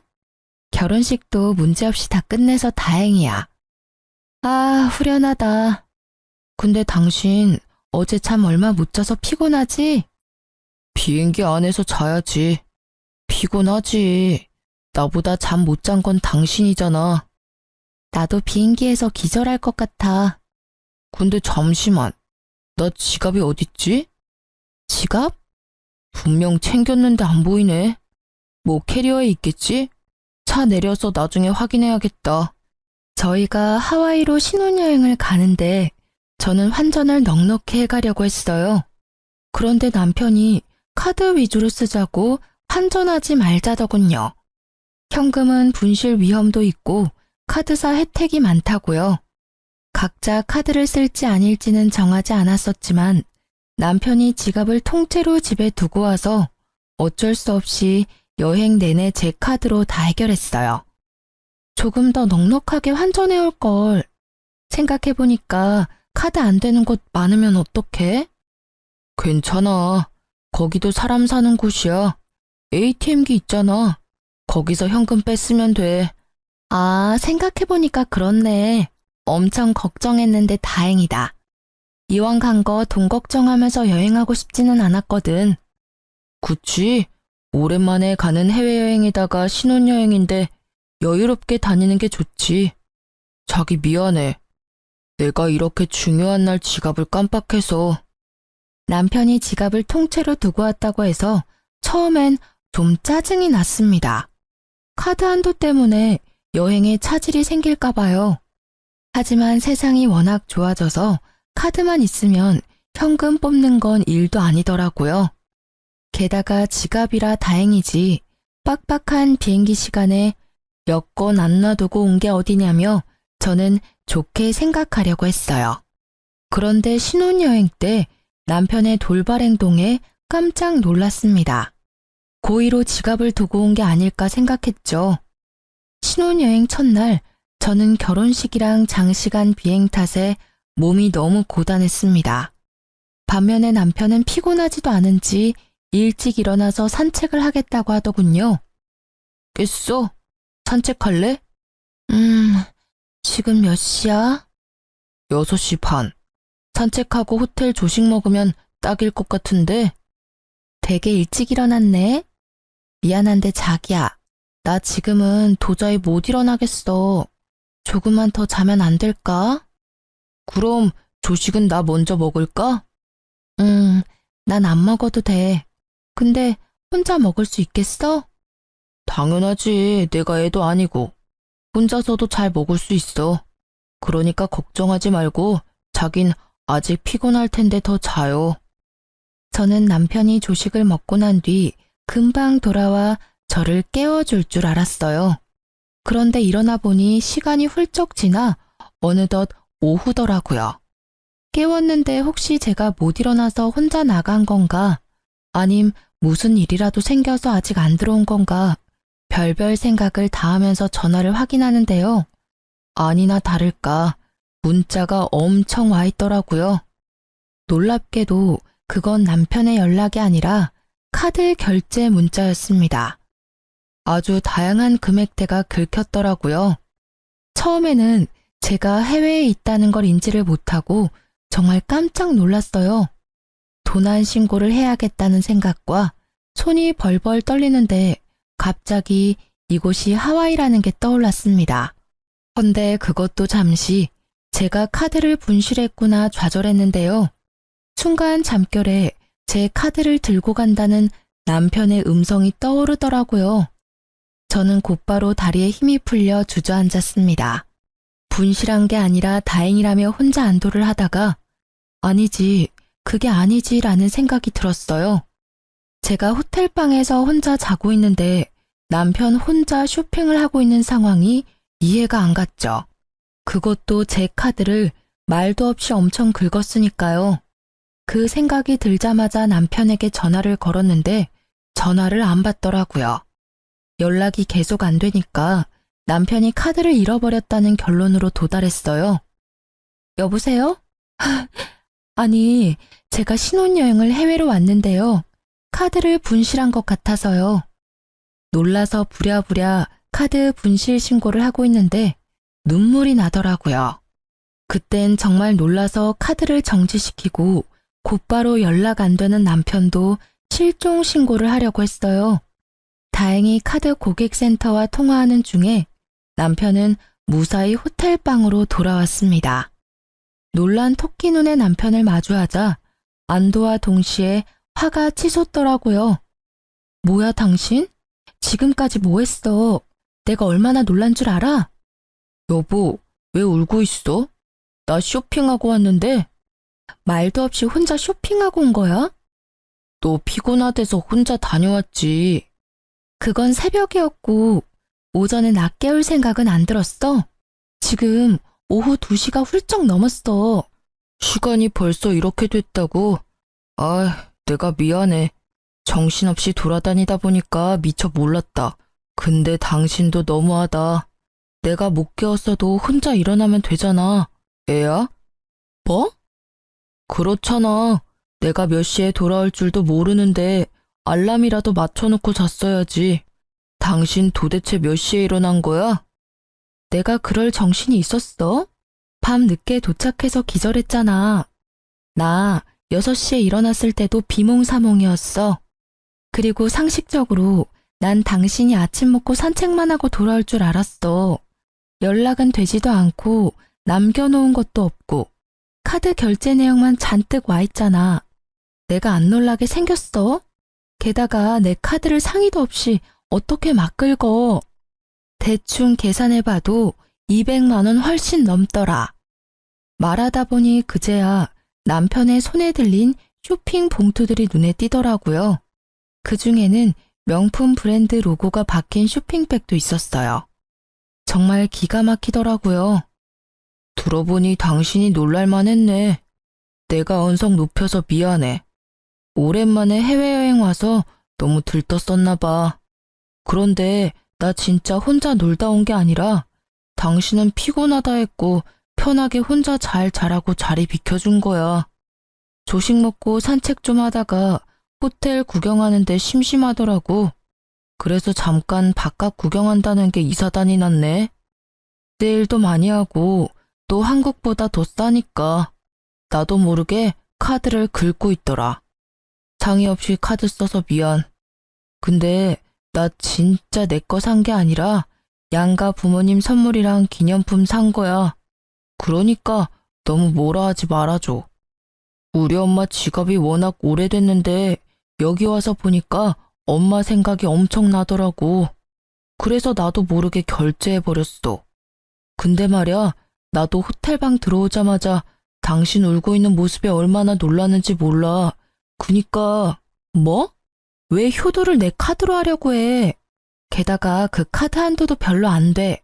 우리 환전도 별로 안 해왔잖아. 아니, 좋게 생각해서 진짜 나한테 상의하고 같이 사러 갔으면 내가 이래?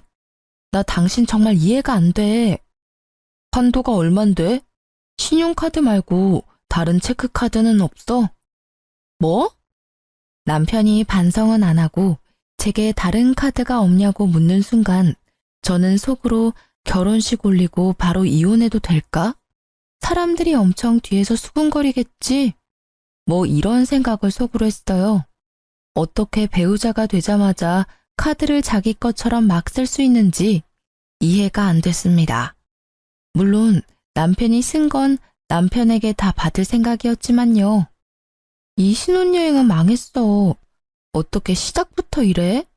남은 여행 나 웃으면서 보낼 자신 없어. 자기야, 실수라고. 한 번만 화 풀어라, 응? 내가 배려 없이 굴어서 미안해. 따로 있고 싶어. 이왕 이렇게 된 거 오늘은 각자 시간 보내자. 나 생각할 시간이 좀 필요해. 여보야. 그리고 당신이 오늘 카드 쓴 거 말야. 아무리 양가 부모님 선물이라 해도 나랑 아무런 상의도 안 하고 산 거니까 환불하던지. 아님 당신이 쓴 돈들 계산해서 나한테 입금해. 아무리 부부가 됐어도 지켜야 할 선이라는 게 있는 거야. 식 올리자마자 어떻게 이래? 뭐? 입금하라니. 뭘 꼭 그렇게까지 해야 해? 입으로는 미안하다면서 아직도 정신 못 차렸구나? 그럼 나 혼자 당신이 쓴 돈 감당해야 하는 거였어? 나도 평범한 직장인이야. 매달 고정 지출비가 있는데 갑자기 그렇게 큰 돈 나가는 거 부담스러워. 부부끼리 참 치사하다. 뭐? 치사? 내가 모른 척 하려고 했는데 당신 아침만 혼자 먹은 거 아니더라? 식당에서도 카드 긁었던데 혼자 점심까지 먹고 왔지? 그게... 더 말하기 싫고 나가. 방을 하나 더 잡던지 해. 아님 내가 나갈까? 알았어.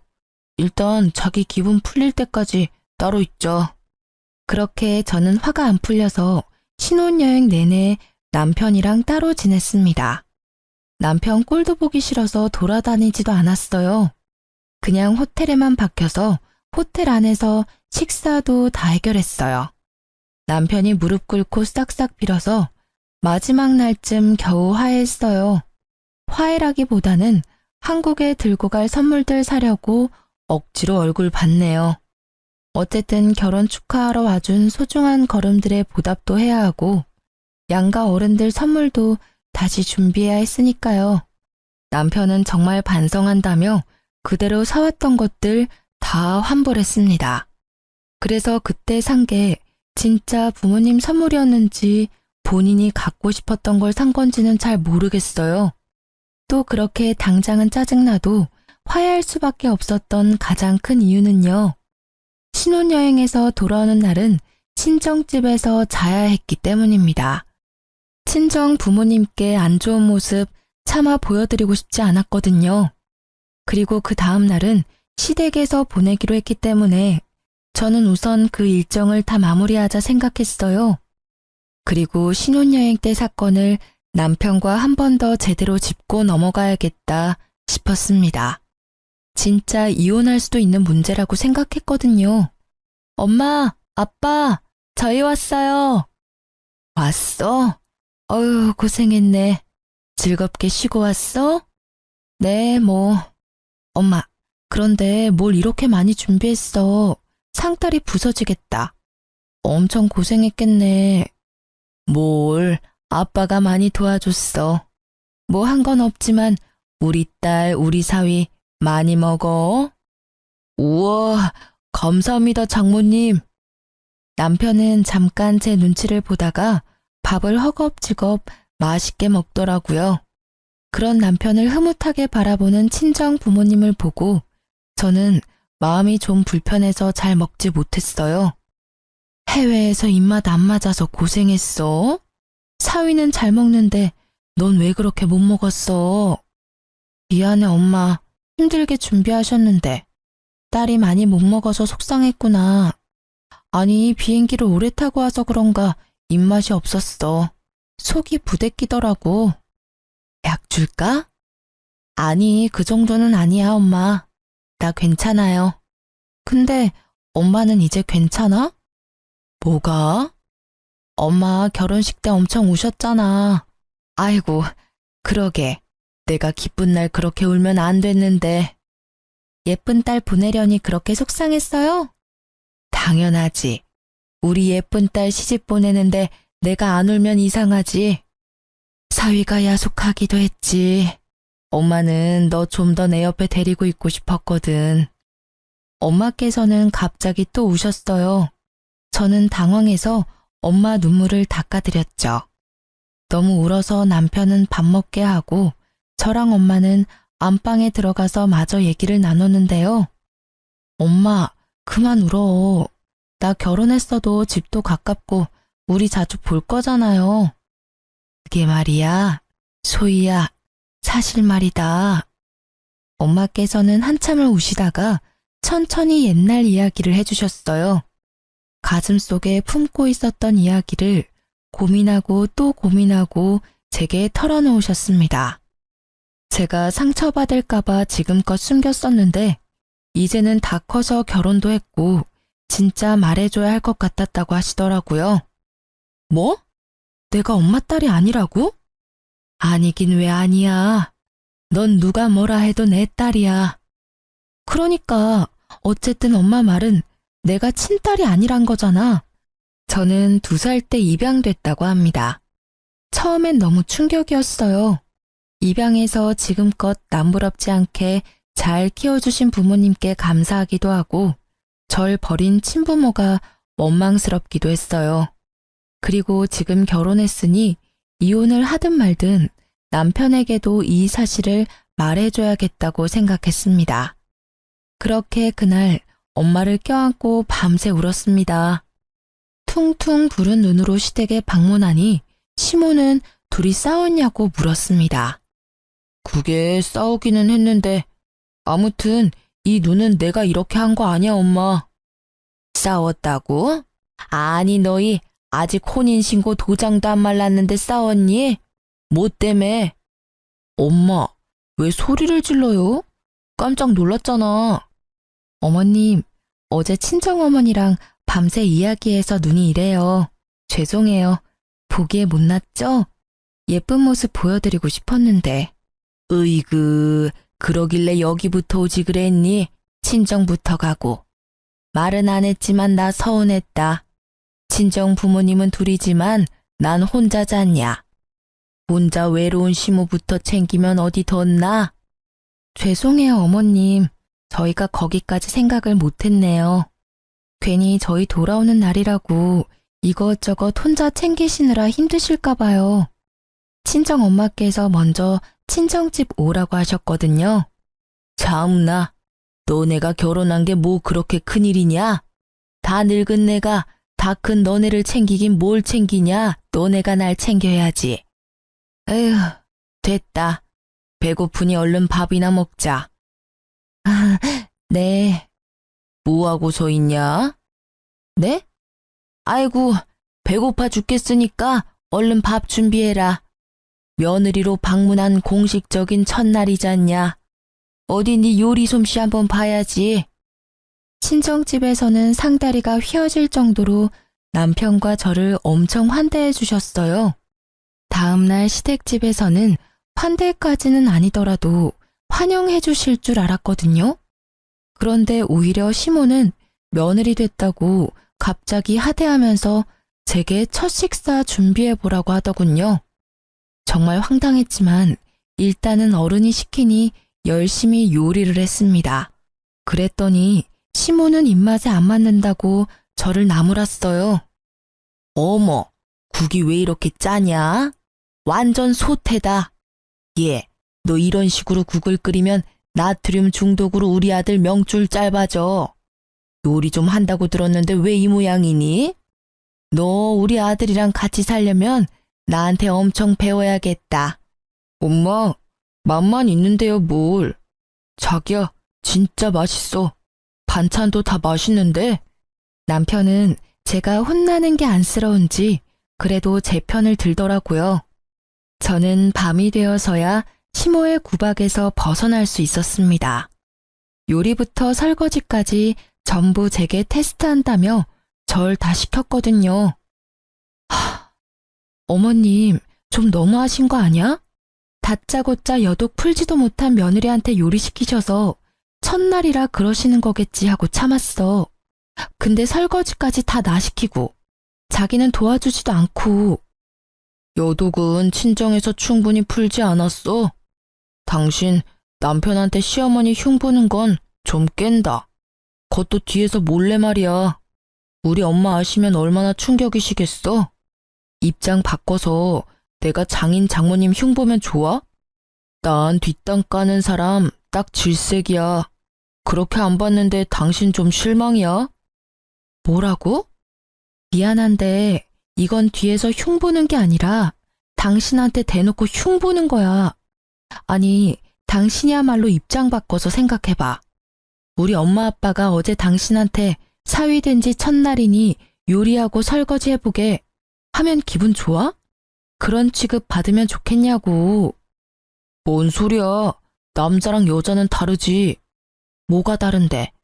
우리 엄마 아빠께서는 당신 귀한 손님 대접해줬는데 난 왜 여기서 찬밥 신세야? 시댁에서 큰 소리 내며 싸울 수는 없으니 남편은 집 가서 다시 이야기하자며 자리를 피했어요. 저는 여러모로 신혼여행 때부터 받은 스트레스에 몸도 마음도 지친 상태였습니다. 게다가 풀리지 않은 여독과 종일 시모에게 시달려 피곤이 몰려오더군요. 잠깐 눈을 붙인다는 게 아예 잠들어 버렸죠. 그런데 깨어보니 또 남편은 제 곁에 없었습니다. 화가 나서 다른 방에서 자나 싶었죠. 물을 마시러 나왔는데 시모랑 남편이 마당에 있더라고요.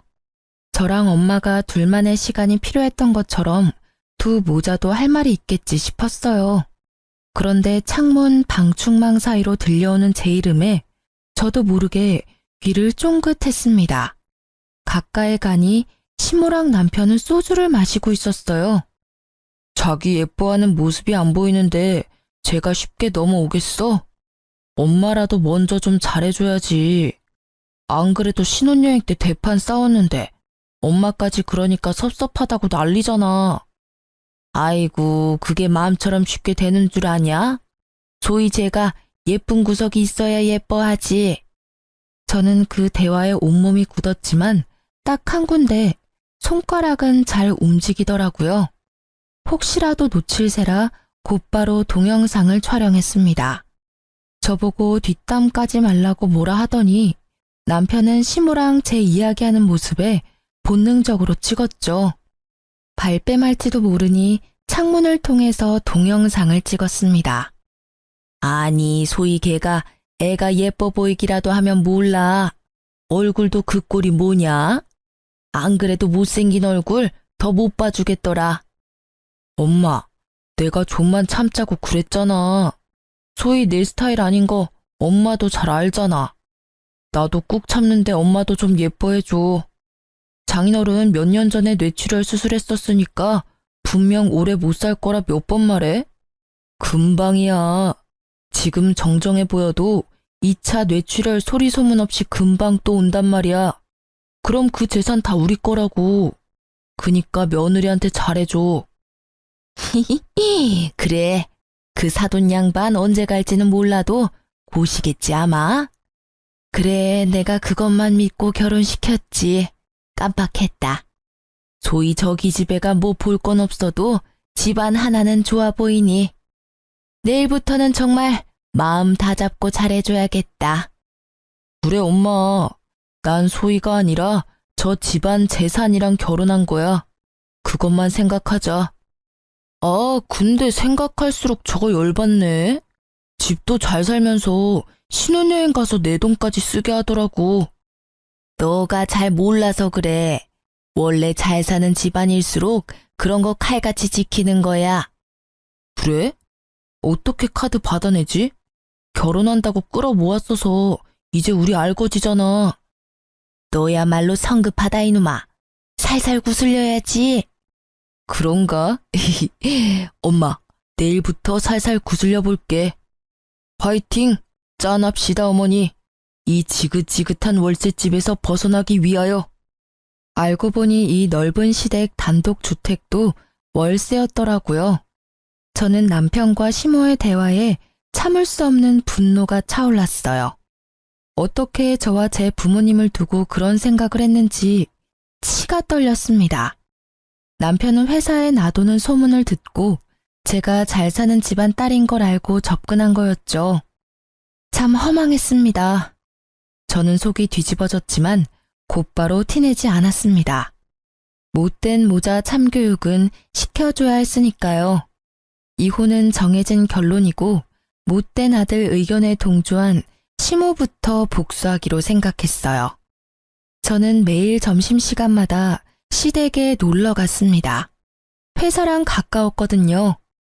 이미 남편과 시댁의 재정 상태는 알았고 뜯어먹을 건 없고 밥이라도 얻어먹어야지 싶었어요. 시모는 처음에는 저를 반겼어요. 어머님, 저 어머님 손맛 배우려고 왔어요. 근데 어쩌죠? 회사 점심시간에 온 거라 바빠서 요리는 못 배울 것 같은데. 어머, 네가 요리를 못하러 배워.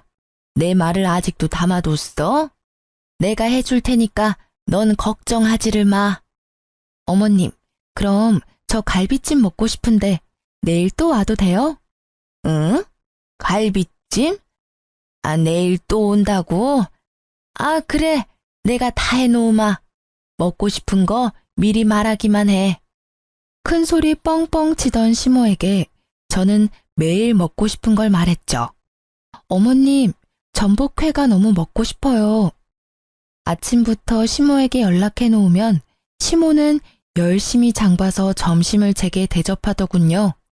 그리고 남편에게 마음에도 없는 시모 칭찬과 자랑을 했어요. 여보, 어머님이 날 정말 끔찍하게 아끼셔. 나 친구들한테 계속 자랑하잖아. 오늘은 전복회까지 직접 떠주셨다니까. 그래? 전복회? 맛있었겠다. 난 왜 안 불렀어? 에이, 나랑 친해지셔야 하는데 당신이 왜 껴? 그렇지. 얼른 둘이 친해져야 좋지. 응, 저번에 뭣도 모르고 서운하다고 해서 미안해. 어머님 진짜 좋으신 분 같아. 그치? 사람 겪어봐야 알잖아. 우리 엄마랑 너도 분명 서로 잘 알게 되면 잘 맞을 거라 나도 생각했어. 근데 엄마 용돈 좀 드리는 게 어때? 매일 가서 먹으면 엄마 좀 부담스러우시겠다. 응? 아니지. 어머님 그럼 부담스러워서 나 밥 못 먹이셔. 용돈은 다음에 챙겨드릴 거야. 그래? 떨떠름한 남편의 대답에 저는 속으로 비웃었죠. 그리고 제가 용돈도 안 주고 점심시간마다 낼름 밥만 먹고 가니 이제 시모는 아예 냉장고를 이제 비워놓고 기다렸습니다.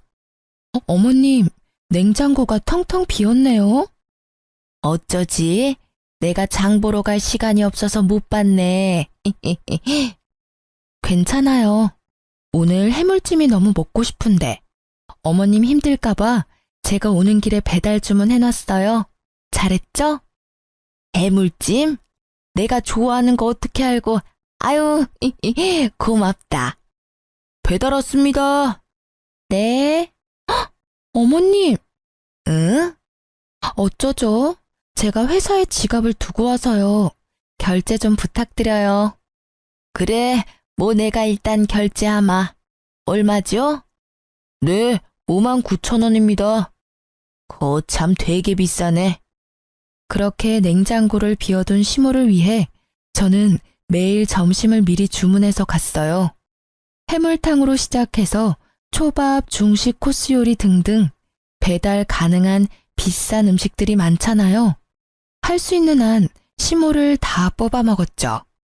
시모는 성질을 참다 못해 한마디 했습니다. 너 용돈 한 번 안 주고 너무하다 정말. 내가 지금 이번 달 식비만 얼마를 쓴 줄 아냐? 어머님, 설마 저한테 쓰는 돈이 아까우세요? 제가 한껏 울상을 짓자 시모는 당황하다가 얼마든지 먹고 싶은 거 말하라고 떵떵거리더군요. 그리곤 친정 부모님한테 가서 시모가 이렇게 잘해준다고 말하라고 시켰습니다. 전 당연히 그러겠다고 말했죠. 그리고 이 말을 덧붙였더니 시모가 개거품을 물었어요. 저는 친부모가 누군지도 모르지만 지금 너무 행복해요. 양부모님도 모자라서 시어머님께도 이렇게 사랑을 받으니까요. 전 정말 복받은 사람이에요. 뭐? 뭔 소리냐 그게? 너 니네 부모님 친자식 아니냐? 네, 저도 얼마 전에 알았어요. 저 어렸을 때 입양하셨대요. 너 왜 그 중요한 걸 숨겼냐? 진짜 네가 친자식이 아니라고?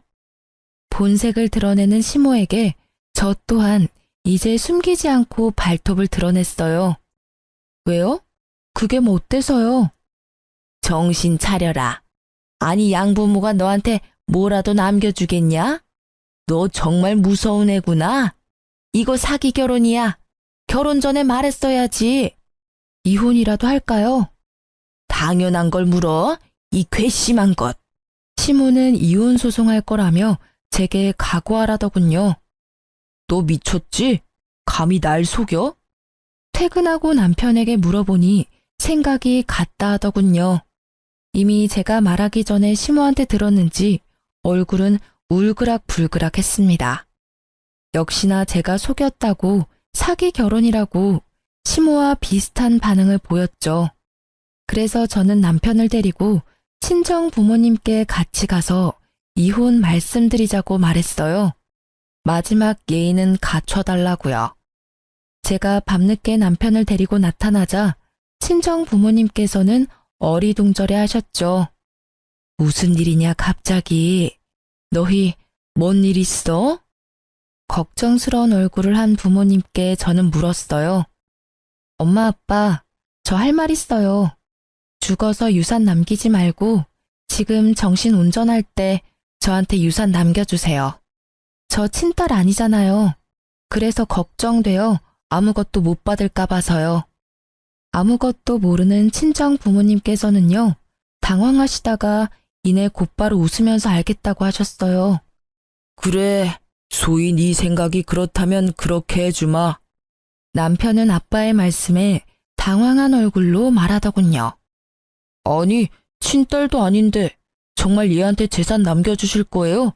얼마나요? 친정엄마께서는 남편의 속보이는 말에 놀라신 얼굴이었죠. 자네, 뉘앙스가 좀 그렇네. 우리가 소희한테 재산 주는 건 당연한 거 아니겠나. 우리 마음으로 낳은 딸인데 누가 뭐라 해도 소희는 내 딸이야. 남편은 친정 부모님의 태도에 놀라서 태세 전환했어요. 여보, 정말 감동이다. 장모님, 장인어른, 그동안 우리 소희 이렇게 예쁘게 키워주셔서 감사합니다. 앞으로는 제가 소희 지키겠습니다. 웃겨? 네가 뭔데 날 지켜? 난 내가 지켜. 엄마, 아버지, 저 재산 필요 없어요. 아까 한 말은 진짜 재산 받으려고 한 말 아니에요. 저 멀쩡한 직업도 있고 모아둔 돈도 충분해요. 지금까지 키워주신 것도 너무 감사하니까 절대 저한테 유산 남기지 마세요. 그게 뭔 말이야, 여보. 받을 건 받아야지. 그래, 너 받을 건 받아야지. 잘못했으면 벌은 달게 받아야지. 저는 친정 부모님께 시모와 남편 동영상을 틀어서 보여드렸어요. 남편 놈은 자기 목소리와 자기 엄마 목소리가 흘러나오자 무릎부터 꿇더라고요. 사실 제가 혹시 몰라 2시간 전에 친정아빠한테 충격받지 마시라고 미리 귀뜸해 드렸었습니다. 이렇게 할 건데 놀라지 마시라고요. 아버지께서는 기다렸다는 듯 남편의 뺨을 날렸어요. 감히 내 귀한 딸에게 상처를 입혀? 잘못했습니다. 그런 의도로 한 말 전혀 아니에요. 나 자네한테 단 한 푼도 안 줄 거야. 쉽게 안 죽어. 죽더라도 이혼하는 거 다 보고 죽을 테니 걱정 말게. 엄마께서는 손에 집히는 대로 남편에게 물건을 던지셨어요. 당장 나가. 내 집에서 당장 꺼져. 소송을 해서라도 이 부분 바로 잡을 거야. 네 놈, 네 엄마, 내가 가만 안 둬. 그렇게 남편 놈은 쫓겨나고요. 아빠와 저는 엄마를 달래드렸어요. 시모는 얻어맞고 남편을 보고 또 불이 나게 다시 남편의 손을 끌고 친정집으로 달려왔죠. 아이고, 사돈어른 잘못했습니다. 술김에 헛말이 나왔어요. 내가 이놈의 술을 끊어야지. 내 아들은 못난 애미 말에 맞장구 친 죄밖에 없어요. 아들이 정말 소희를 사랑하고 있습니다. 그렇지, 아들? 네, 맞아요. 저 정말 소희 사랑합니다. 손이 발이 되도록 빌면서 시모와 남편은 한 번만 봐달라고 했습니다. 한 번 속지 2번 속겠어요? 너 보니까 왜 처음부터 처가살이 타령한지 알겠다. 소름 돋아. 우리 엄마 아빠 집에 들어와서 무슨 짓 하려고 그랬니? 절대 아니야. 소희야, 그런 거 절대 아니야. 변명은 법정 가서 하던가. 저와 친정 부모님은 끝까지 그 둘을 외면했습니다. 나가라고 끌어내도 안 돼서 경찰까지 불렀죠. 그렇게 결국 이혼 소송은 제 승리로 끝났습니다. 명확한 유책 사유가 남편에게 있었으니까요. 시댁에서 찍은 동영상 증거도 신혼여행 때 진상짓했던 카드 내역서도 제게 유리하게 작용했어요. 남편과 시모는 비싼 전원주택 월세 감당 못해서 쫓겨났더라고요. 부동산 직원한테 들어보니 원래부터 2 모자는 원룸에서 살았다고 합니다. 저랑 결혼하려고 전원주택에 무리하게 들어가선 단기 월세살이를 한 거죠. 전 남편과 이혼 소송 중에 회사에서 마주치는 게 너무 싫었는데요. 마침 타이밍 좋게 전 남편은 회사에서 잘렸습니다. 전 남편은 돈 무서운 줄 모르고 결혼 전에 회사 동료들한테 야금야금 빌린 돈들이 있었나 봐요. 안 갚고 배째라는 시기라 크게 한바탕 난리가 났어요. 하마터면 저까지 피해 입을 뻔했네요. 그나마 결혼 전 빌린 돈이라 저는 엮이지 않았네요. 회사에 제가 관련되지 않은 거라 소명하느라 골치 꽤 아팠습니다. 이혼 후에 오픈하려고 했는데 결국 이혼 전 소송 중인 것도 다 오픈했습니다. 전 남편 아주 빚더미에 오르고 근처 아파트 공사 현장에서 일하는 걸 누가 봤다는 소문만 들었네요. 그거라도 열심히 해서 어서 회사 사람들 돈부터 갚았으면 좋겠네요. 괜히 저도 얼굴 보기 껄끄러워졌거든요. 제 잘못 없는 거 알았는데도 일부분의 사람들은 은근히 여유 있는 제가 책임지길 원하는 사람도 있더라고요. 하지만 제가 사기 결혼까지 당하고 돈까지 갚아야 하나요? 저는 딱 잘라 거절했습니다. 전 시모는 얼마 전에 회사 근처 국밥집에서 봤어요. 주방에서 땀 범벅이 되어 설거지하고 있더라고요. 이사도 안 갔는지 제 회사 근처인 걸 알면서도 이곳에서 일하는 게 웃겼죠. 같은 동네 살면 참 이런 점이 웃겨요. 좋은 마음은 아니고 저도 사람인지라 쌓인 한이 있잖아요. 국밥집 사장님께 설거지하는 이모 힘들어 보인다고 고생하시니 이모님 팁이라도 드리라고 10,000원을 드렸습니다. 이모, 저기 마음씨 착한 분이 10,000원 팁이라며 주셨어. 아이고, 고맙습니다, 손님. 제 얼굴도 안 보고 연신 고맙다고 고개를 조아리는 전 시모였어요. 그러다 고개를 들어 제 얼굴 보곤 낯빛이 어두워지더라고요. 저는 웃으며 수고하시라고 한마디 남기고 가게를 나왔네요. 이제 그 국밥집은 안 가려고요. 친정 부모님께서는 재혼도 절대 하지 말고 그냥 부모님 곁에만 있어달라 하시네요. 알콩달콩 셋이 살자고요. 저도 한번 세게 대어보니 남편도 필요 없다고 느꼈어요. 또 살다 보면 모르지만요. 지금은 남은 인생 친정 부모님이랑 추억 더 쌓으면서 보내고 싶습니다. 친자식도 아닌데 진짜 친자식처럼 키워주신 부모님 은혜에도 보답해야죠. 여러분, 제 사연 끝까지 들어주셔서 감사합니다. 혹시나 제 사연 때문에 혈압 높아지셨을까봐 걱정됩니다. 시원한 물 한 잔 천천히 들이키시고 무더위 잘 이겨내시길 바라겠습니다. 감사합니다.